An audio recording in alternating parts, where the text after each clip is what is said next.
মূল ফটক থেকে শুরু করে ক্যাফেটেরিয়া এমনকি খাবারেও পান্ডার প্রতিকৃতি। পান্ডা থিমে সাজানো হংকংয়ের ওশান পার্ক। সাজানো গোছানো এই পার্কে প্রতিদিনই অসংখ্য দর্শনার্থী ঘুরতে আসেন। কেউ কেউ পান্ডা সম্বলিত ব্যাগ নিয়ে, আবার কেউ পান্ডার পুতুলও নিয়ে এসেছেন সঙ্গে করে। মূলত পান্ডা প্রেমীদের কাছে এই ওশান পার্কটি ব্যাপক জনপ্রিয়। তবে সাম্প্রতিক সময়ে দর্শনার্থীরা আগ্রহ নিয়ে পার্কটিতে ছুটে আসেন, কেননা বেইজিং থেকে দুটি বিশাল আকার পান্ডা এসেছে। এখনো পান্ডা দুটিকে জনসম্মুখে প্রকাশ করা না হলেও কয়েক মাসের মধ্যেই দর্শনার্থীরা তাদের দেখতে পারবেন বলে জানিয়েছেন পার্ক কর্তৃপক্ষ। আমি খুব খুশি এবং আমি তাদের বলেছি যে যখন পান্ডাগুলোকে জনসম্মুখে দেখানো শুরু হবে তখন প্রতি মাসে তাদেরকে দেখতে আসবো।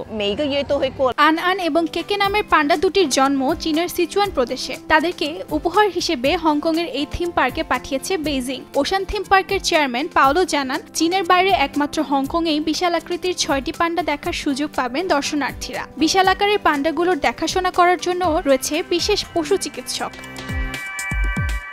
কর্তৃপক্ষ জানিয়েছে আগামী ডিসেম্বরে কেকে এবং আনানকে জনসম্মুখে আনা হবে, এর আগে নয়। নতুন পরিবেশে পান্ডাগুলো যেন খাপ খাইয়ে নিতে পারে সেজন্য এই সময় নেওয়া হয়েছে বলে জানা গেছে। অর্জিতা শেজিন, সময় সংবাদ।